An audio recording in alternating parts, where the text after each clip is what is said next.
கர்த்தருடைய பரிசுத்த நாமத்துக்கு மகிமை உண்டாவதாக. இந்த நாளிலும் கூட நேற்றைய தினத்தில் நம்ம ஒரு வசனத்தை தியானித்தோம். அதனுடைய 2வது பகுதியை தொடர்ந்து நம்ம தியானிக்க போகிறோம். சங்கீதம் 128வது அதிகாரம் அதனுடைய 1வது வசனம். சங்கீதம் 128வது அதிகாரம் அதனுடைய 1வது வசனம். அல்லேலூயா. கர்த்தருக்கு பயந்து அவர் வழிகளில் நடக்கிறவன் எவனோ அவன் பாக்கியவான். இந்த வசனத்தில் நேற்றைய தினத்தில் கர்த்தருக்கு பயந்து அப்படிங்கிறதான முதல் பகுதியை குறித்து நம்ம தியானித்தோம். கர்த்தருக்கு பயப்படுதல்னா என்ன, எப்படி பயப்படணும், நம்ம கர்த்தருக்கு பயந்தோன்னா நம்முடைய வாழ்க்கையில் என்னென்ன நன்மைகள் உண்டாயிருக்கும் அப்படிங்கிறத பற்றி தியானித்தோம். இந்த நாளிலும் கூட அதனுடைய 2வது பகுதி, அவர் வழிகளில் நடக்கிறவன் எவனோ அவன் பாக்கியவான். வெறும் கர்த்தருக்கு பயந்தா மட்டும் போதாது, அவருடைய வழிகளில் நடக்கணும். அதனால இந்த 2வது பகுதியை தொடர்ந்து நம்ம தியானிக்க போகிறோம். இப்போ அவருடைய வழிகள்னு சொல்லப்பட்டிருக்கிறது. அப்போ நம்முடைய வாழ்க்கையில வழிகள்னா என்னது? வழிகள்னா நம்ம நார்மலாக என்ன சொல்லுவோம், வழின்னா ஒரு பாதை, ஒரு ரோடு, அந்த மாதிரி சொல்லுவோம்ல. நம்முடைய வாழ்க்கையில் வழிகள் அப்படின்னா என்ன அப்படின்னா, நம்ம ஒவ்வொருத்தருடைய வாழ்க்கை முறைகள், கொள்கை, நம்ம ஒரு கொள்கை வச்சுருப்போம்ல, நம்ம லைஃப் ஸ்டைல்னு வச்சுருக்குறோம்ல, அது அப்புறம் நமக்கு ஒரு சித்தம் இருக்கும், ஒரு விருப்பம் இருக்கும், நம்முடைய வாழ்க்கையை குறித்து ஒரு சித்தம் இருக்கும். அதுதான் அந்த வழிகள், நம்முடைய வழிகள். அப்போது நம்முடைய வழிகளில் நம்ம இருக்காமல் நம்முடைய வாழ்க்கை முறைகளில், கொள்கைகளில், சித்தத்தில், நம்முடைய விருப்பத்தில் நடக்காமல் கர்த்தருடைய வழிகளில் நடக்கணும். நம்ம வாழ்க்கை முறையில் கர்த்தருடைய வழிகளில் நம்ம நடக்கணும் அப்படிங்கிறத தான் நம்ம தொடர்ந்து தியானிக்க போகிறோம். நடக்கிறது அப்படின்னா நம்ம பேசுறது, அப்புறம் நம்ம செய்கிற செயல்கள், அப்புறம் சில காரியங்களை நம்ம முடிவெடுக்கிறது, அந்த சிந்திக்கிறது, நம்முடைய சிந்தனைகள் எல்லாமே எப்படி இருக்கணும்னா கர்த்தருக்கு பிரியமாக அவருடைய வழிகளில் அவருக்கு பிரியமானபடி நம்ம வாழணும். அதுதான் கர்த்தருக்கு அவர் வழிகளில் நடப்பது என்பதற்கு அதனுடைய அர்த்தம். எப்படி அவருடைய வழிகளில் நம்ம வாழ முடியும், எப்படி அவருடைய வழிகளில் வாழுவது அப்படின்னு சொல்லிட்டு நம்ம பார்க்கலாம். முதலாவது, அவர் வழிகளில் எப்படி நடப்பது அப்படின்னா தேவ சித்தத்தை அறிந்து அதன்படி வாழுவது. முதல் பாயிண்ட் என்ன அப்படின்னா, தேவ சித்தத்தை அறிந்து அதன்படி வாழ்வது தான் என்னது, அவருடைய வழிகளில் நடப்பது. அதுக்கான அந்த வசனம் நீதிமொழிகள் 3வது அதிகாரம் அதனுடைய 5, 6வது வசனம். நீதிமொழிகள்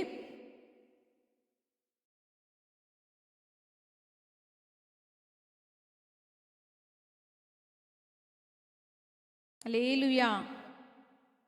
உன் சுய புத்தியின் மேல் சாயாமல் உன் முழு இருதயத்தோடும் கர்த்தரில் நம்பிக்கையாயிருந்து உன் வழிகளிலெல்லாம் அவரை நினைத்துக்கொள், அப்பொழுது அவர் உன் பாதைகளை செவ்வைப்படுத்துவார். இந்த வசனத்தில் சொல்லப்பட்டது போல நம்முடைய வாழ்க்கையில் ஒவ்வொரு பகுதியும் சின்ன சின்ன அடி எடுத்து நம்ம வைக்கும் பொழுதும் நம்ம அவருடைய சார்ந்து வாழணும். அவருடைய சித்தத்தை அறிந்து அதன்படி நம்ம செஞ்சோன்னா நம்ம போகிற பாதையில் ஏதாவது நம்மளை அறியாமல் கரடு முரடான பாதைகள், ஏதாவது கொலாப்ஸ் ஆகிற ஒரு சூழ்நிலைகள் இருந்தாலும் கர்த்தர் அந்த பாதையை என்ன பண்ணுவார், செவ்வை பண்ணுவார், சரி பண்ணுவார் அப்படின்னு இந்த வசனத்தின் மூலமாக நம்ம அறிய முடியுது.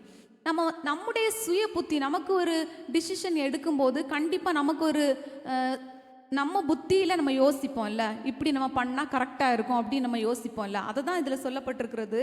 உன் சுய புத்தியின் மேலே நீ சாயாத, உன் முழு இருதயத்தோடு யார் மேலே நம்பிக்கை வைக்கணும், கர்த்தர் மேலே நம்பிக்கை வச்சு நீ போகிற பாதை, உன் வழிகள் எல்லாம், உன் வாழ்க்கையின் ஒவ்வொரு காரியத்தை குறித்தும் நீ என்னது அந்த பாதைகள்லாம் கர்த்தரை மட்டும் நீ நம்பிக்கையாக இருந்து அவரை நினைச்சுக்கொள்ளு. அப்போ உன்னுடைய பாதைகளை அவர் செவ்வை பண்ணுவார் அப்படின்னு நம்ம பார்க்குறோம். இதுக்கு ஆதாரமாக நம்ம பார்க்கும்போது அவருடைய வழிகளில் நடந்த ஒரு மனுஷன் நம்ம பார்க்கலாம். ஆபிரகாமுடைய வாழ்க்கையை நம்ம பார்க்கும்போது ஆபிரகாம் எப்படி அப்படின்னா, கர்த்தர் ஒரு நாள் சொல்கிறாரு, நான் உனக்கு காண்பிக்கும் தேசத்துக்கு நீ போ, உன் ஜனங்கள் இந்த தேசத்து நீ இப்போ குடியிருக்கிற பகுதியெல்லாம் விட்டுச்சு நான் உனக்கு காண்பிக்கும் தேசத்துக்கு நீ போ அப்படின்னு கர்த்தர் வந்து சொல்றாரு. அப்போ அந்த கர்த்தருடைய வார்த்தையை கேட்டு அது அவரை குறித்த தேவ சித்தமா இருக்குது. ஆபிரகாமை குறித்த தேவ சித்தம். தேவன் வந்து இந்த இடத்துல இருந்து அவர் பிரித்து இன்னொரு இடத்துக்கு கொண்டு போய் அங்கே வச்சு அவரை ஆசீர்வதிக்கிறது மாதிரி, அவரை பலுகி பெருக பண்ணி இந்த உலகத்துக்கே என்ன முற்பிதாக்களாக மாற்றுவது ஆபிரகாமை குறித்த தேவனுடைய சித்தமாக இருக்கிறது. அதனால அந்த சித்தத்துக்கு உடனடியாக அவர் வந்து ஒப்பு கொடுத்தார். அப்படித்தானே? அவர் ஒப்பு கொடுத்ததுனால அவர் என்ன ஆனாரு? விசுவாசத்தின் தகப்பனாக மாற்றப்பட்டார். அந்த நாளில் மட்டும் அவர் பக்கத்தில் உள்ளவங்க இல்லை சொந்த பந்தங்கள் எல்லாரையும் இனஜன பந்துக்கள் எல்லாரையும் நினச்சிட்டு இத்தனை வருஷம் நான் இந்த இடத்துல குடியிருந்துட்டேன், எனக்கு அவர் வந்து விக்கிரகத்தை ஆராதித்து கொண்டிருந்த ஒரு ஃபேமிலி தான். அப்போ அந்த இடத்துல இருந்து நான் எப்படி தனியாக போவேன் அப்படின்னு நினச்சிட்டு அந்த சத்தத்துக்கு, தேவ சத்தத்துக்கு அவருடைய வாழ்க்கையை ஒப்பு கொடுக்காம இருந்திருந்தாருன்னா இப்படி விசுவாசத்தின் தகப்பனாக மாற்றப்பட்டிருக்க முடியாது. அவர் என்னைக்கும் போல அந்த விக்கிரகத்தை ஆராதிச்சுட்டு அவங்க தகப்பன் தாய்மார்கள் சொந்த பந்தங்கள் என்ன முறைகளில் வாழ்க்கையில் நடைமுறையில் வாழ்ந்துட்டு இருக்கிறாங்களோ அப்படி தானே வாழ்வாங்க அந்த பகுதியில் இருக்கும்போது. அதனால தான் கர்த்தர் அவரை போ அப்படி நான் உனக்கு காண்பிக்கும் தேசத்துக்கு போன்னு சொன்னதும் கீழ்ப்படிந்து தேவ சித்தத்துக்கு ஒப்பு கொடுத்ததுனால விசுவாசத்தின் தகப்பனானார். இன்னொருத்தர் மரியாள், நம்ம இயேசுவின் தாயாகிய மரியாளை கூட பார்க்குறோம். தேவதூதன் வந்து சொல்கிறாரு, நீ கர்ப்பவதியாகி ஒரு குமாரனே பெறுவாய். அதுதான் வந்து மரியாளை குறித்த தேவனுடைய சித்தமாக இருக்குது. இப்போது கன்னிகையாக இருக்கிறாங்க அவங்க. ஒரு கன்னிகை உலக பிரகாரமாக கர்ப்பவதியானா இந்த ஊர் உலகம் எல்லாம் என்ன சொல்லுவாங்க, எப்படியெல்லாம் நினைப்பாங்க.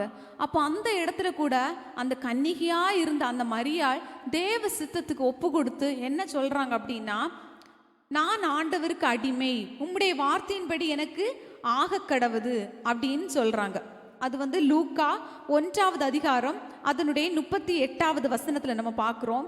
அவங்க உடனே ஒப்பு கொடுக்குறாங்க, நான் ஆண்டவருக்கு அடிமை, உம்முடைய வார்த்தையின்படியே எனக்கு ஆக கடவுது அப்படின்னு சொல்லிட்டு அந்த தேவ சித்தத்துக்கு அவங்கள ஒப்பு கொடுத்தாங்க. அப்படி அந்த சித்தத்துக்கு ஒப்பு கொடுத்ததுனால இயேசுவின் தாயாக அவங்க மாற்றப்பட்டாங்க. இந்த உலகத்தையுமே ரட்சித்த இயேசுவின் தாயாக அவங்க மாறினாங்க. அல்லேலூயா. அடுத்தது இயேசுவை கூட நம்ம பார்க்குறோம். இயேசுவை குறித்த பிதாவினுடைய சித்தம் எப்படி இருந்தது அப்படின்னா, அவர் இந்த உலகத்தில் வரணும், இந்த பாவிகளாக வாழ்கிற இந்த ஜனங்களுக்காக சிலுவையில் மரிக்கப்படணும், 3வது நாள் எழுந்திரிக்கப்படணும், அடுத்தது பரமேறி செல்லுவது. இதுதான் பிதா வந்து தேவனை குறித்து வைத்திருந்த இயேசுவை குறித்து வைத்திருந்த ஒரு தேவனுடைய சித்தமாக இருந்தது. அந்த சித்தத்துல கூட அந்த கெத்செமனே தோட்டத்தில் போய் இயேசு கிறிஸ்து என்ன சொல்கிறாரு, ரொம்ப கடினமான பாதையில் இந்த உலகத்தில் வாழ்ந்துட்டு திடீர்னு மரிக்க போகிறோம், சிலுவையில் அறையப்பட போகிறோம் அப்படின்னு நினைக்கும் போது ஏசப்பாக்கும் நிறைய மனசளவில் கஷ்டம், சரீர அளவில் நம்ம இனி வந்து வேதனைப்பட ஆரம்பிக்க போகிறோம் அப்படின்னு அறிஞ்சு அவர் சிலுவையின் பாடு மரணத்துக்குள்ளாக போகும் முன்னாடி கெத்செமனே தோட்டத்தில் போய் அவர் முழங்கால் படிட்டு ஜெபிச்சு ஆண்டவர்கிட்ட கேட்குறாங்க, பிதாவே இந்த பாத்திரம் என்னை விட்டு நீங்க கூடுமானால் நீங்கும்படி செய்யும், ஆகிலும் என் சித்தத்தின்படி அல்ல உம்முடைய சித்தத்தின்படியே ஆக கடவுது அப்படின்னு சொல்லிட்டு அந்த தேவ சித்தத்துக்கு, பிதாவின் சித்தத்துக்கு அவருடைய வாழ்க்கையை ஒப்பு கொடுத்ததுனால அதுக்கப்புறம் என்ன ஆகுது, இந்த முழு உலகத்துக்குமே ரட்சிப்பு அவர் மூலமாக கிடைக்குது. அன்னைக்கு மட்டும் ஏசப்பா சிலுவையில் அந்த மரிப்பதற்கு அவரை ஒப்பு கொடுக்கலைன்னா நம்ம யாரும் இன்னைக்கு ரட்சிக்கப்பட்டிருக்கவே மாட்டோம். நம்ம எல்லாம் இந்த பாவ உலகத்தில் அழிஞ்சே போயிருப்போம். அப்படி தேவ சித்தத்துக்கு யார் யார் ஒப்பு கொடுத்து அப்படி வாழ்கிறாங்களோ அவங்க வாழ்க்கையில் தேவனுடைய சித்தங்கள் நிறைவேறும், அதன் மூலமாக அவங்க ஆசீர்வதிக்கப்படுவாங்க. அப்படிதான் அவருடைய வழிகளில் நடப்பது. அவருடைய வழிகளில் நடப்பதுன்னா முதலாவது என்னது, அவருடைய சித்தத்தை அறிந்து அதன்படி நம்ம வாழ்வது தான் அவருடைய வழிகளில் நடப்பது. இப்போ நம்ம குறித்து கூட இப்போ அவங்களை குறித்துதான தேவ சித்தங்கள் பைபிளில் இருக்குது, நமக்கு தெரியுது. இப்போ நம்மை குறித்துதான பொதுவான தேவனுடைய சித்தத்தை நம்ம பார்க்கலாம். எப்படின்னா தேவ சித்தத்தை நம்ம முதலாவது எப்படி தனிப்பட்ட மனுஷன் ஒருத்தங்க அறியணும் அப்படின்னா கண்டிப்பாக பரிசுத்த ஆவியின் அபிஷேகம் இருக்கணும். பரிசுத்த ஆவியின் அபிஷேகம், ஆவியானவர் நம்முடைய இருதயத்துக்குள்ளால இருந்தாருன்னா அப்படின்னா தான் நம்ம வேதத்தை வாசிக்கும் போது இல்லை ஜெபிக்கும் போது காரியங்களை ஆண்டவர் வெளிப்படுத்துவார். அப்போ தான் நமக்கு தெரியும், ஓ நம்மளை குறித்த ஆண்டவருடைய சித்தம் இப்படி இருக்குது, ஏசப்பா உங்கள் சித்தத்தின்படி என்னை நடத்துங்க அப்படின்னு சொல்லி நம்ம ஜெபிப்போம். ஜெபிக்கும் போது சில காரியங்களை ஏசப்பா வெளிப்படுத்துவார். இல்லை வசனத்தை வாசிக்கும் போதே நமக்கு ஒரு உணர்வடையும். அந்த உணர்வின் மூலமாக நம்ம அறிந்து கொள்ள முடியும். நமக்கு ஒரு சமாதானம் உண்டாகும். ஒரு முடிவு எடுக்கும் போது கூட, இது தனிப்பட்ட மனுஷன் ஒவ்வொருத்தங்களும் ஒரு காரியத்துக்கு முடிவெடுக்கும் போது கூட தேவ சமாதானம் நம்முடைய இருதயங்களில் ஆளுகை செய்யும். அப்போ நமக்கு தெரியும், இந்த காரியம் தேவன் கொண்டு வந்த காரியம்தான், இந்த காரியம் தேவனுடைய சித்தமாக இருக்குது அப்படின்னு நம்ம செய்வோம். இனி பொதுவாக இது என்னது, பரிசுத்த ஆவியானவரின் அபிஷேகம் நம்ம இருந்தால் தான் நம்ம இது கிளியராக நம்மளால் தெரிந்து கொள்ள முடியும். இனி வேதத்தில் சொல்லப்பட்டிருக்கிற பொதுவான தேவனுடைய சித்தங்கள் என்ன அப்படின்னு பார்த்தோம்னா, 1 தீமோத்தேயு 2வது அதிகாரம் அதனுடைய 4வது வசனம். 1 தீமோத்தேயு 2வது அதிகாரம் அதனுடைய 4வது வசனம்.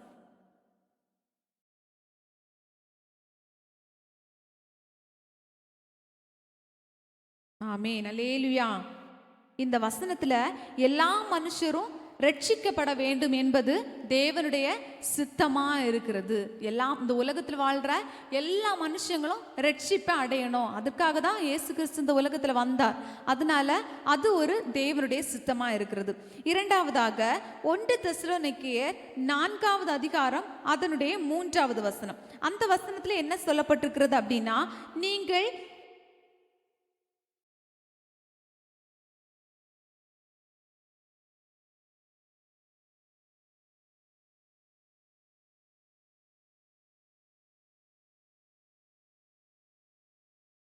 ஆமென்.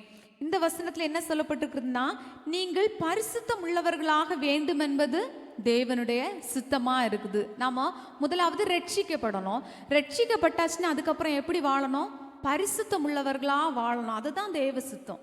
தேவ சித்தத்தை நம்ம செய்யணும். தேடி அலைஞ்சு அப்படியே நம்ம கண்டுபிடிக்க வேண்டிய அவசியம் இல்லை. முதல்ல இந்த பொதுவான சித்தங்களுக்கு நம்ம ஒப்பு கொடுத்து நம்ம கீழ்ப்படியும் போது, அவருடைய வழிகளில் நடக்கும்போது தனிப்பட்ட தேவனுடைய சித்தங்களை கர்த்தர் அதுக்கப்புறம் நமக்கு தெளிவாக உணர்த்த ஆரம்பிப்பார். நம்ம அதை அதுக்கப்புறம் கீழ்ப்படிந்து அந்த வழிகளில் நம்ம நடக்க முடியும். அப்போ இரண்டாவதாக நம்ம எல்லாரும் எப்படி இருக்கணும்? பரிசுத்தமாக வாழணும். அப்படி வாழ வேண்டும் அப்படிங்கிறது தேவனுடைய சித்தமாக இருக்குது. மூன்றாவது ஒரு விஷயம், நாம் எல்லாரும் எப்படி இருக்கணும் அப்படிங்கிறது தேவ சித்தம் அப்படின்னா, எல்லாவற்றிலும் ஸ்தோத்திரம் செலுத்துங்கள். நன்மையானாலும் தீமையானாலும் நமக்கு இருக்கிற ஆசீர்வாதங்கள் இல்லாதவைகள் எல்லாவற்றுக்காகவும் என்ன பண்ணணும்? ஸ்தோத்திரம் செலுத்தணும். அதுதான் தேவனுடைய சித்தமா இருக்குது. அது 1 தெசலோனிக்கேயர் 5வது அதிகாரம் 18வது வசனத்துல இப்படியாக சொல்லப்பட்டிருக்கிறது. நான்காவதாக எபேசியர் 2வது அதிகாரம் அதனுடைய 10வது வசனம். எபேசியர் 2வது அதிகாரம் 10வது வசனம். அந்த வசனத்துல என்ன சொல்லப்பட்டிருக்கிறது என்று நம்ம பார்த்தோம்னா, நற்கிரியைகளை செய்கிறதற்கு நாம் கிறிஸ்து இயேசுவுக்குள் சிருஷ்டிக்கப்பட்டிருக்கிறோம். இந்த உலகத்துல கர்த்தர் நம்ம எதற்காக படைத்து சிருஷ்டித்து வைத்திருக்கிறார் அப்படின்னா, நற்கிரியைகளை நம்ம செய்யணும் அப்படிங்கிறதுக்காக தான் இந்த உலகத்துல நம்ம படைக்கப்பட்டிருக்கிறோம். நம்ம தினமும் ஜெப குறிப்புக்காக ஜெபிக்கிறோம் இல்லை? முக்கியமாக இதில் இருக்கிற தேவ சித்தத்தை குறித்து தான் நம்ம மோஸ்ட்லி நம்ம ஜெபிக்கிற பாயிண்ட்ஸ் எல்லாமே, நம்ம பரிசுத்தம் ஆகணும், நம்ம குடும்பங்கள் ரட்சிக்கப்படணும், எல்லாமே இந்த தேவ சித்தத்துக்குள்ளாலே அடங்கி இருக்குது. அப்போ இந்த சித்தத்தை நம்ம செஞ்சோன்னா என்ன ஆகும்? அவருடைய வழிகளில் நடக்க ஆரம்பிச்சிருவோம். அதுக்கு அடுத்தது 5வதான காரியம் என்னன்னா, மத்தேயு 5வது அதிகாரம் 16வது வசனம். மத்தேயு 5வது அதிகாரம் 16வது வசனம். அந்த வசனத்துல எப்படி வாழ்வது ஆண்டவருடைய சித்தம் அப்படின்னா,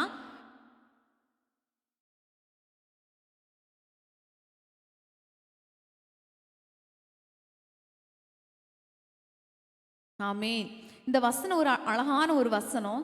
இந்த வசனத்துல என்ன சொல்லப்பட்டிருக்குது அப்படின்னா, நம்ம சாட்சியா வாழணும். நம்ம இந்த உலகத்துல எப்படி வாழ்றோமோ அதை மற்ற ஜனங்கள் பார்க்குறவங்க எல்லாரும் பிதாவை மகிமைப்படுத்துவாங்களாம். அதான் நான் சொல்லுவேன்ல அடிக்கடி, நம்ம வாழ்கிற வாழ்க்கை சாட்சியாக நம்ம வாழ்ந்தோன்னா சுற்றி இருக்கிற தேவனை அறியாதவர்கள் கூட என்ன சொல்லுவாங்க? இவங்க இயேசுவை ஆராதிக்கிறவங்க, ஆலயத்துக்கு போறவங்க அப்படின்னு நம்மளை சாட்சியா சொல்றது யாரை மகிமைப்படுத்துறது? பிதா மகிமைப்படுவாராம். அப்ப பிதா மகிமைப்படணும்னா நம்ம எப்படி வாழணும்? சாட்சியா நம்ம வாழணும். சாட்சியா வாழ்ந்தா நம்ம மூலமா நம்ம பிதாவை மகிமைப்படுத்தணும். நம்ம வாழ்ந்து காட்டிட்டோம்னா எல்லா ஜனங்களுமே என்ன ஆகிருவாங்க? பிதாவை மகிமைப்படுத்துகிறவர்களா மாறுவாங்க. இன்னொன்று, அவங்க எல்லாரும் ரட்சிக்கப்படுவதற்கு கூட அது ஏதுவா இருக்கும். இப்படி 5 காரியங்கள் இருக்குது. இது நம்மை குறித்த பொதுவான தேவனுடைய சித்தம். பைபிளில் சொல்லப்பட்டிருக்கிற பொதுவான காரியம்னா எல்லாருக்கும் இது சம்பந்தமானது. எல்லாரும் இந்த காரியத்தை நம்ம செய்யணும். தனிப்பட்ட விதத்துக்கு நான் முதல்ல சொன்னது போல பரிசுத்த ஆவியானவர் நம்ம கூட இருந்து நமக்கு உணர்த்துவார், பேசுவார். வசனத்தின் மூலமாக ஜெபிக்கும் போது, சில காரியங்களை முடிவு பண்ணும்போது சமாதானத்தின் மூலமாக ஆவியானவர் அதை தெளிவுபடுத்துவார், உறுதிப்படுத்துவார். இப்படி தனிப்பட்ட ஒவ்வொரு மனுஷனுடைய வாழ்க்கையில தேவ சித்தத்தை நம்ம அறிஞ்சு வாழ்வதற்கு அது உதவியா இருக்கும். இப்படிதான் தேவ சித்தத்தை அறிந்து அதன்படி வாழுவது தேவனுடைய வழிகளில் நடப்பதற்கு இது ஒரு ஏதுவா இருக்கும். இரண்டாவதாக, நாம் அவர் வழிகளில் நடக்கிறவர்களா எப்படி வாழுவது அப்படின்னு பார்த்தோம் அப்படின்னா, இயேசுவை போல வாழுவது தான் அவர் வழிகளில் நடப்பது. எப்படி வாழுவது? இயேசுவை போல நம்ம வாழ்ந்தோம்னா அவர் வழிகளில் நம்ம நடக்கிறோம் அப்படின்னு அர்த்தம். இதை குறித்து நம்ம பார்க்கணும் அப்படின்னா 1 யோவான் 2வது அதிகாரம் அதனுடைய 6வது வசனம். 1 யோவான் 2வது அதிகாரம் அதனுடைய 6வது வசனம்.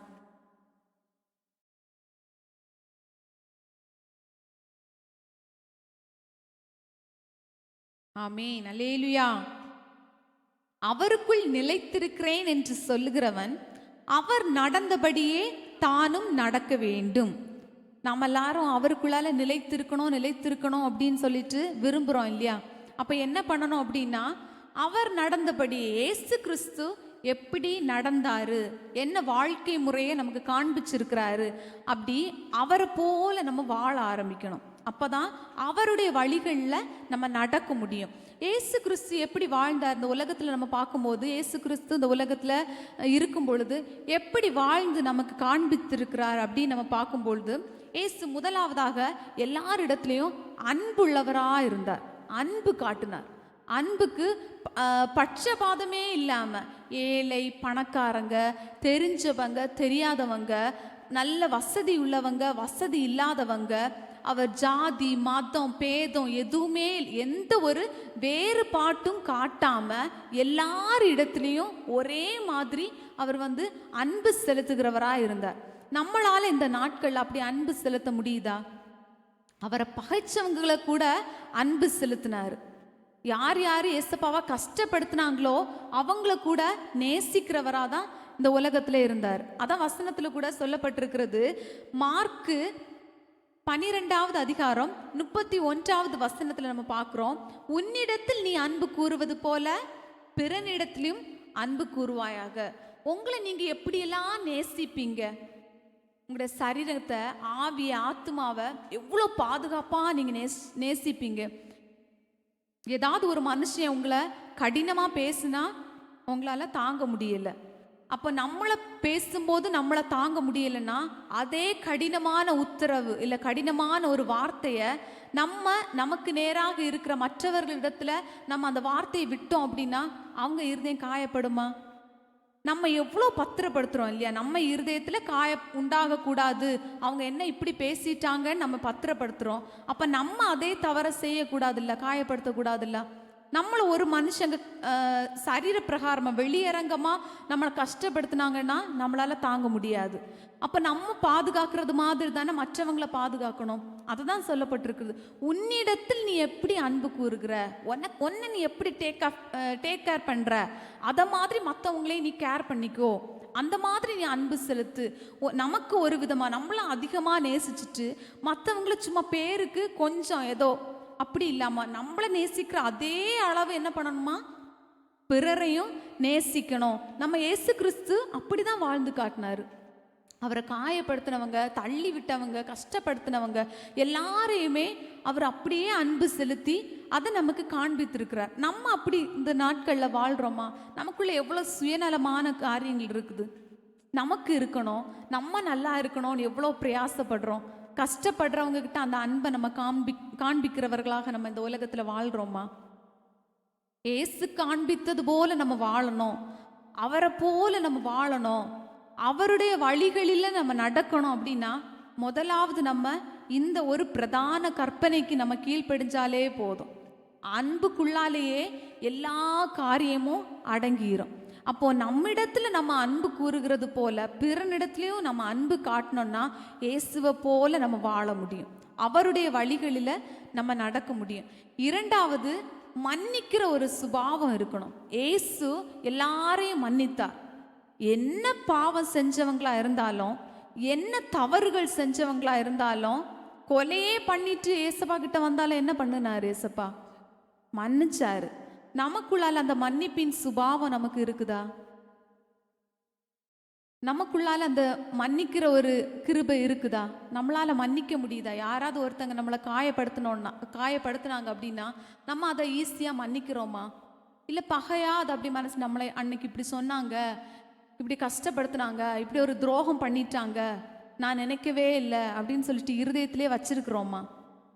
அந்த இருதயத்தில் இருக்குது அப்படின்னா, யாரையாவது பற்றி நமக்கு தீங்கு செஞ்சவங்கள இருதயத்தில் நம்ம வச்சுட்டு இருக்கிறோம் அப்படின்னா அதுதான் கசப்பாக இருக்கும். இருதயத்தில் ஆறாத ஒரு சைடு நமக்கு மனக்காயம், இருதய காயமாக அது இருந்துட்டு நம்மளை மன்னிக்கிற அந்த சுபாவம் நமக்குள்ளால வர முடியாம அது ஒரு தடையாக இருக்கும். இன்னொன்று, அந்த கசப்பாக இருந்து கிரியை செஞ்சுட்டே இருக்கும், பரிசுத்தமாக வாழவே முடியாது.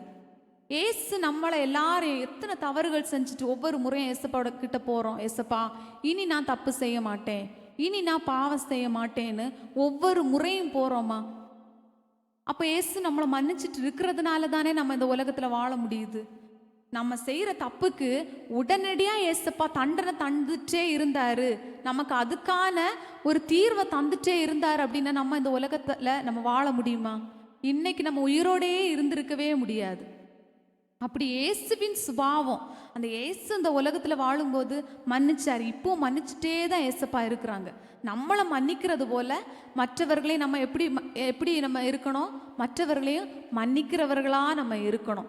நமக்கு சில சூழ்நிலைகளில் கஷ்டமாக தான் இருக்கும், ஆனால் நம்ம ஜெபிக்கணும் ஏசப்பா கிட்ட, ஏசப்பா மன்னிக்கிற ஒரு சுபாவத்தை எனக்கு தாங்கப்பா.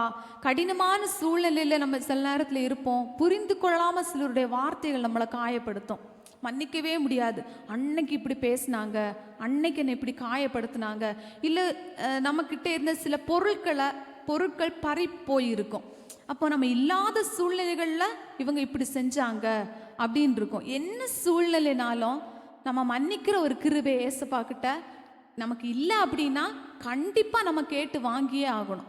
நம்ம மன்னிச்சோன்னா அப்படின்னா தான் கர்த்தரை நமக்கு மன்னிக்க முடியும். நம்ம வசனத்தில் வாசிக்கிறோம், எபேசியர் 4வது அதிகாரம் அதனுடைய 32வது வசனம். எபேசியர் 4வது அதிகாரம் அதனுடைய 32வது வசனத்தை நம்ம வாசிக்கலாம்.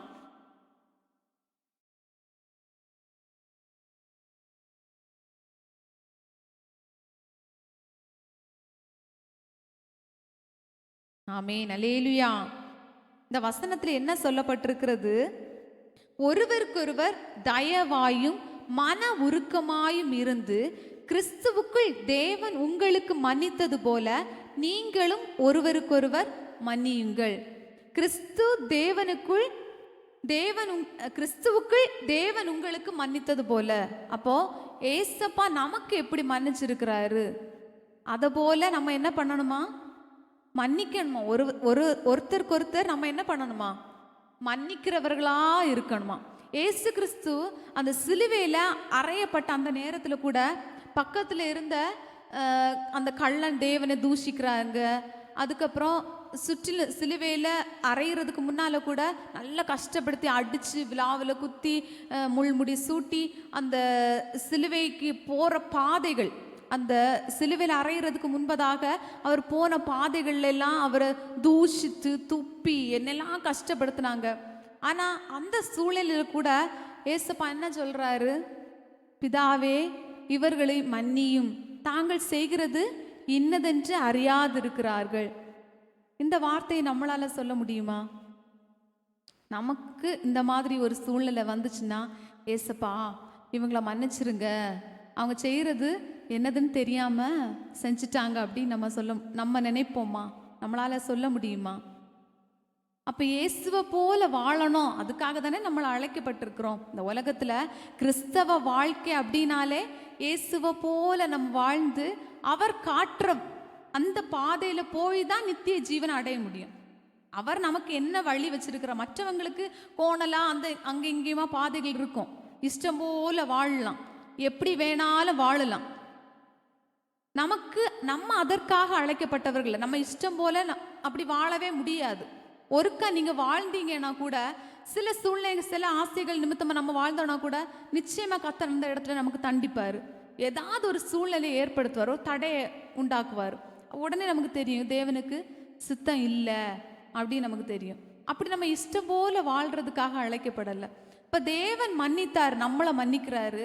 அந்த கஷ்டமான சூழ்நிலையில அந்த சிலுவையின் பாடு நேரத்தில் கூட மன்னிச்சார் அப்படின்னா நம்ம அவ்வளோ பாடம் அனுபவிச்சுட்டு இருக்கிறோம். அப்போ நம்ம மன்னிக்கலாம் இல்லையா? நம்மளும் அப்போ இயேசுவை போல வாழணும் அப்படின்னா நம்மளும் நம்முடைய வாழ்க்கையில் நம்மளை காயப்படுத்துகிறவங்க, நம்ம மன்னிக்க முடியாத சூழ்நிலைனாலும் நம்ம மன்னிக்கிறத உருவாக்கணும். அந்த கிருபையை தாங்க ஏசப்பா அப்படின்னு நம்ம கேட்டு பெற்றுக்கொள்ளணும். ஒரு நாள் நம்முடைய இருதயத்தில் பழி வாங்குகிற எண்ணம் வரவே கூடாது. நம்மளை கஷ்டப்படுத்திட்டான் அதனால அவங்களும் இதை அனுபவிக்கணும், இல்லை அவங்களும் இந்த கஷ்டத்தை ருசி பார்க்கணும், அவங்களும் கஷ்டம் தான் படுவாங்க அப்படிங்கிற எண்ணம் ஒரு நாளும் வரவே கூடாது. உங்களை சபிக்கிறவங்களை நீங்கள் ஆசீர்வதிங்கன்னு சொல்லியிருக்கு. நம்மளால் ஆசீர்வதிக்க முடியுமா? சத்துருக்களை நேசிங்கன்னு சொல்லியிருக்கிறார் ஏசப்பா. அதான் நம்ம மார்க்க, கிறிஸ்தவ மார்க்கத்துக்கு ஏசப்பா சொல்லி இருக்கிற பாதை இதுதான். அப்போ நம்மளால் அது செய்ய முடியுமா? செய்ய முடியல. சில சூழ்நிலைகள்ல முடியாத ஒரு தன்மை இருக்குது இல்ல. அப்ப நம்ம அந்த காரியத்துக்காக நம்ம ஜெபிக்கணும். ஜெபிக்கும் போது மன்னிக்கிற அந்த சுபாவத்தை எல்லா சூழ்நிலையிலும், சின்ன சின்ன காரியத்தை சாரி மன்னிச்சிருங்க அப்படின்னு சொல்லி நம்ம மன்னிக்கிறது இல்லை. நம்மளும் அது மாதிரி சாரி கேட்டுருவோம், சாரிங்க மன்னிச்சிருங்க அப்படின்னு சொல்றது இல்லை. என்ன வந்தாலும் மன்னிக்கிறதுக்கு நம்ம இருதயம் ஆயத்தமா இருக்கணும். இயேசுவை போல மன்னிக்கிறதுக்கு நம்ம இருதயம் ஆயத்தமா இருக்கணும். அப்படி மன்னிக்கிறவர்களா இருந்தாதான் அவருடைய வழிகளில் நம்ம நடக்க முடியும். மூணாவதாக, இயேசு எப்படி இந்த உலகத்தில் வாழும்போது வாழ்ந்தார் அப்படின்னா ஜெபிக்கிறவராக இருந்தார். எல்லா சூழ்நிலையிலையும் ஏசப்பா என்ன பண்ணாரு? ஜெபிச்சார். ஏசப்பா ஜெபிக்கணும் அப்படிங்கிற ஒரு அவசியம் உண்டா? அப்போ இந்த பாதையை நமக்கு காண்பிக்கிறதுக்காக தானே ஏசப்பா அது போல செஞ்சிருக்கிறாரு. அப்போ இயேசுவை ஃபாலோ பண்ணுற நம்ம இயேசுவை போல வாழணும் அப்படின்னா நம்ம என்ன பண்ணணும்? அவரை போல வாழணும். அப்போ நம்ம ஜெபிக்கணும். இயேசு ஜெபித்தார். அப்போ நம்ம அதில் எப்போ ஜெபிக்கணும், என்ன ஜெபிக்கணும் அப்படின்லாம் இல்லை. அவர் ஜெபிச்சாரா, கண்மூடித்தனமாக நம்ம ஜெபிச்சு தான் ஆகணும். ஏசப்பா அதிகாலையில் ஜெபிச்சிருக்கிறாரு, தனிமேல மலையின் மேல் போய் உட்காந்து ஜெபிச்சிருக்கிறாங்க. எல்லா முக்கியமான முடிவுகளை எடுக்கும் பொழுதெல்லாம் அவர் என்ன பண்ணியிருப்பார் அப்படின்னா, முந்தின நாள் இரவு முழுவதும் ஜெபித்து அப்படின்னு வசனத்தில் இருக்கும். ராக்காலம் ஃபுல்லாக ஜெபிச்சிருப்பார். அப்போ நம்முடைய வாழ்க்கையில் ஜெபம் என்பது எந்த லெவலில் இருக்குது, எந்த நிலையில் நம்ம வாழ்க்கையில் ஜெபம் என்கிறது இருக்குது? ஒரு தேவைக்காக, இல்லை ஒரு கஷ்டம் வரும்போது மட்டும் நம்ம ஜெபிக்கிறவங்களா இருக்கிறோமா? இல்லை எல்லா சூழ்நிலைகளையும் ஏசப்பா கிட்ட நம்ம ஜெபிக்கிறவங்களா நம்ம இருக்கிறோமா? தேவை வருது, ஒரு கஷ்டம் வரும்போது ஓடோடி ஜெபிக்கிறது ஜெபம் இல்லை, உண்மையான ஜெபம் இல்லை. அது தேவைக்கு ஏசப்பாவை பயன்படுத்துறது போல, தேவைக்கு பயன்படுத்திட்டு அதுக்கப்புறம் வேண்டாம், அப்படி நம்ம இருக்கக்கூடாது. எல்லா சூழ்நிலைகளிலும் நம்ம ஜெபிக்கிறவங்களா இருக்கணும். இப்போது ஏசப்பா முதல்ல முக்கியமான முடிவு எடுக்கும்போது எப்படி ஜெபித்தார் அப்படின்னா, அந்த சீஷர்களை தெரிந்தெடுக்கிறாரு. 12 சீஷர்களை அவர் தெரிந்தெடுக்கும் பொழுது கூட அந்த முந்தின நாள் இரவெல்லாம் ஜெபிச்சு முடிச்சு அவர் வரும்போது அந்த 12 சீஷர்களை தெரிந்தெடுக்கிறாரு. நம்ம வாழ்க்கையில கூட எல்லா சூழ்நிலைகளிலும் நம்ம ஜெபிக்கிறவங்களா வாழணும். முக்கியமான முடிவுகள் எடுக்கும்போது, அதான் நேத்தைக்கு கூட நம்ம பார்த்தோம், கர்த்தருக்கு பயப்படுகிற அந்த பயம் இருந்துன்னா என்ன பண்ணுவோம்? கர்த்தருக்கு முதலிடம் கொடுப்போம். முதலிடம் எப்படி கொடுப்பீங்க? எல்லா காரியத்தையும் ஏசப்பா கிட்ட கேட்டு ஆலோசனை பெற்று முதல்ல ஜெபிக்கிறவங்களா, வேதத்தை காலையில் எழும்புனதும் வாசிக்கிறவங்களா, அப்படிதான் முன்னுரிமை கொடுக்க முடியும், முதலிடம் கொடுக்க முடியும். அப்படி நம்ம இயேசுவை போல எல்லா சூழ்நிலைகளிலும் ஜெபிக்கிறவர்களா நம்ம வாழ்ந்தோம் அப்படின்னா அவருடைய வழிகளில் நம்ம வாழ முடியும். இப்போ இவ்வளோ காரியங்களை நம்ம பார்த்துட்டு இருக்கிறோம். இது எல்லாத்தையும் நீங்கள் ஞாபகம் வச்சிருப்பீங்களா என்னன்னு எனக்கு தெரியல. ஞாபகம் இல்லைன்னா இந்த வீடியோ மூலமாக கூட நீங்கள் அதை ஒருக்கா கேட்டு நோட் பண்ணி கூட நீங்கள் வச்சிருக்கலாம். ஏன் அப்படி சொல்கிறேன் அப்படின்னா, நம்ம வாழ்க்கையில் அதை அபியாசப்படுத்தும் போது தான் அதற்கான மாற்றங்களை நம்ம காண முடியும்.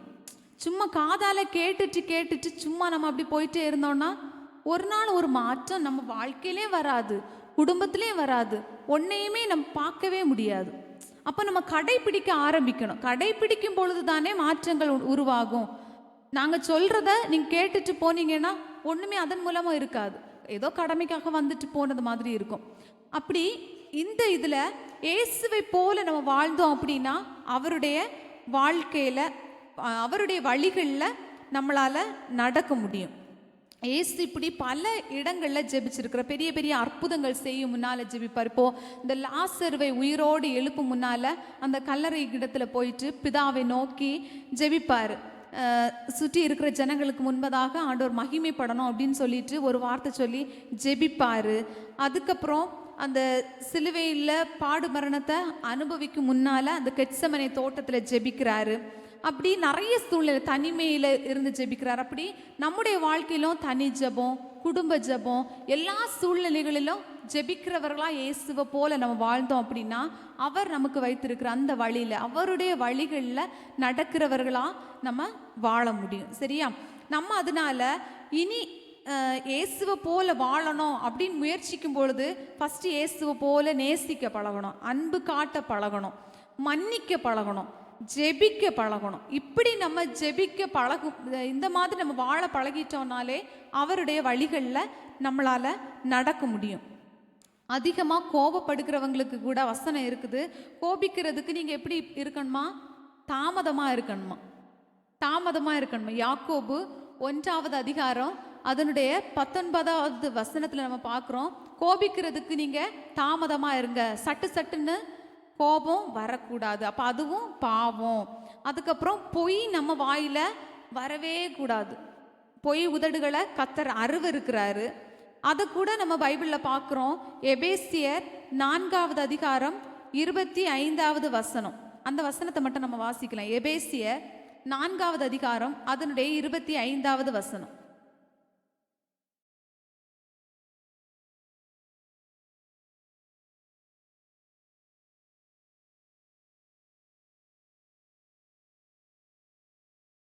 அன்றியும் நாம் ஒருவருக்கொருவர் அவயவங்களாய் இருக்கிறபடியால் பொய்யை களைந்து அவனவன் பிறனுடனே என்ன பேசணும்?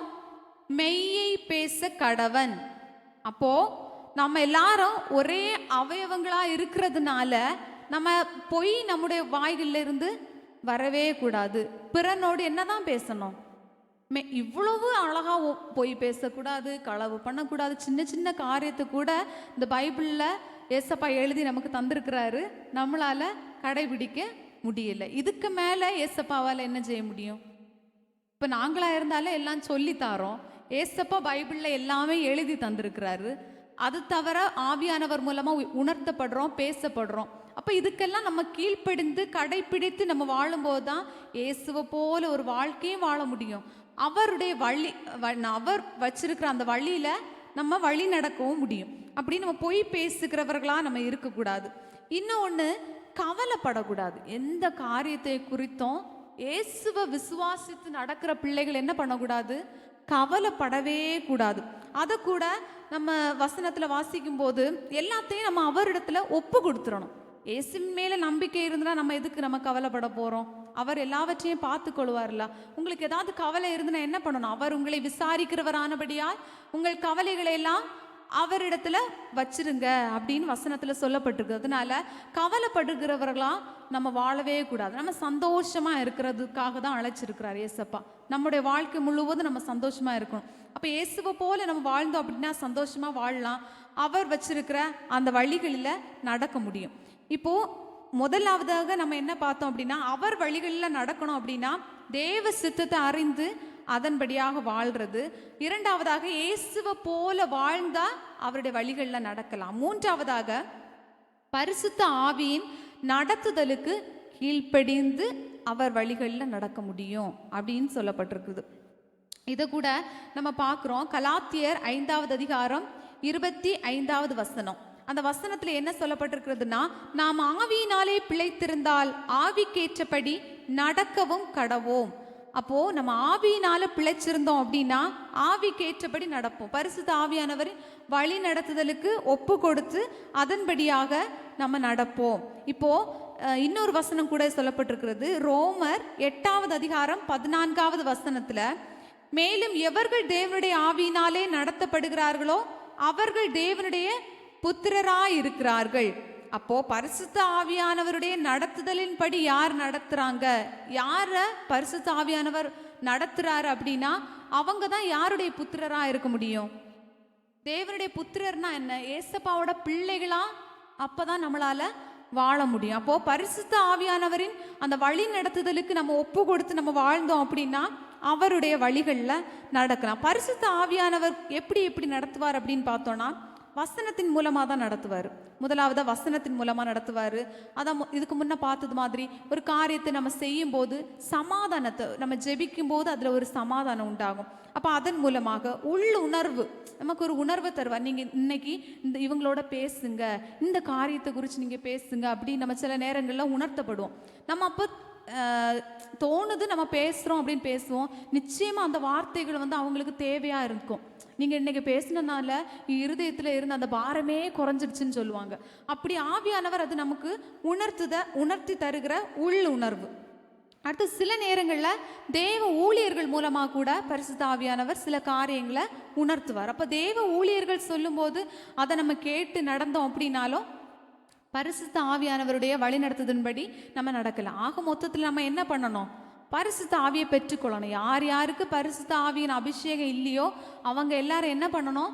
பரிசுத்த ஆவியை நம்ம பெற்றுக்கொண்டோன்னா தான் அவருடைய வழிகளில் நடக்க முடியும். 3 காரியங்களை நம்ம பார்த்தோம். அவருடைய வழிகளில் நடப்பது என்ன அப்படின்னா தேவ சித்தத்தை தேடி அதன்படி நடக்கிறது. அதுக்கப்புறம் என்னது? இயேசுவை போல வாழ்வது, பரிசுத்த ஆவியின் நடத்துதலுக்கு கீழ்ப்படியுது. இந்த 3 காரியமும் செஞ்சு இப்போ நேத்தைக்கு நம்ம தியானிச்சது போல கர்த்தருக்கு பயந்து இன்னைக்கு படிச்ச அவர் வழிகளில் நடக்கிறவன் எவனோ அவன்தான் யாரு? அவன்தான் ஆசீர்வதிக்கப்பட்டவன். அப்ப கர்த்தருக்கு பயப்படுகிற பயமும் இருக்கணும். அவருடைய வழிகள் இன்னைக்கு தியானிச்சபடியெல்லாம் நம்ம வாழ்ந்தோம்னா எப்படி வாழுவோம்?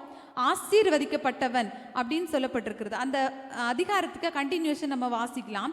சங்கீதம் 128வது அதிகாரம் 2லிருந்து 6 வரை ஒவ்வொரு வசனமா நம்ம வாசிக்கலாம். சங்கீதம் 128வது அதிகாரம் 2வது வசனம்.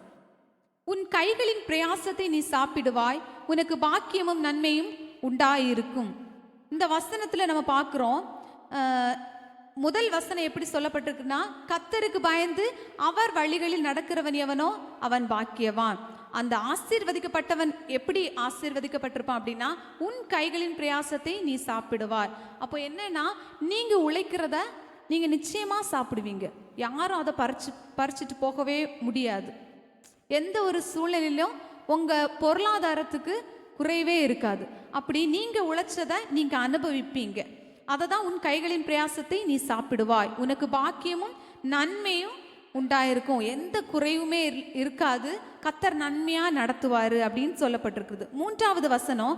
உன் மனைவி உன் வீட்டோரங்களில் கனித்தரும் திராட்சை கொடியை போல் இருப்பாள், உன் பிள்ளைகள் உன் பந்தியை சுற்றிலும் ஒலிவ மர கன்றுகளை போல் இருப்பார்கள். அப்போ அந்த ஆசீர்வதிக்கப்பட்ட மனுஷனுடைய மனைவி எப்படி இருப்பாங்களான்னா, வீட்டோரங்களில் கனித்தரும் திராட்சை கொடியை போல் இருப்பா. ஒரு திராட்சை கொடி ஒரு மரத்தில் நம்ம படத்தி விட்டோம்னா கூட அப்படி அது பின்னி படர்ந்து அந்த இடம் முழுவதும் நிரப்பி அப்படி இருக்கும் இல்லை. அப்போ அந்த குடும்பத்துக்கு கூட ஒரு அன்பான மனைவியாக, அரவணைப்பான ஒரு மனைவியாக, நல்ல பாதுகாப்பாக இருப்பாங்க. ஒரு மனைவினா புருஷனை கவனிக்கணும், பிள்ளைகளை கவனிக்கணும், மாமியார் மாமனார் இருந்தாங்கன்னா அவங்கள குடும்பம் முழுவதையும் அன்பாக நடத்தணும், பாதுகாக்கணும், அரவணைக்கிறது எல்லாமே யாருக்கு கையில் தான் இருக்குது. ஒரு குடும்பத்தை கட்டி எழுப்பணும்னா புத்தியுள்ள ஸ்திரீ தான் வீட்டை கட்ட முடியும். அப்போ அந்த ஸ்திரீக்கு கையில் தான் இருக்குது. அப்போது நம்ம ஆசீர்வதிக்கப்பட்டவர்கள் இந்த வசனத்தின்படி இருந்தோம் அப்படின்னா அந்த மனைவி நல்ல ஒரு மனைவியாக இருப்பாங்க. அந்த குடும்பம் அவங்க மூலமாக நல்ல விதத்தில் கட்டப்பட்டிருக்கும். அப்படிப்பட்ட ஒரு ஆசீர்வாதத்தை கர்த்தர் கட்டளையிட்டு இருக்கிறாரு. அப்புறம் பிள்ளைகள் எப்படி இருப்பாங்க அப்படின்னா பந்தியை சுற்றிலும் ஒலிவ மர கன்றுகளை போல இருப்பாங்களாம்.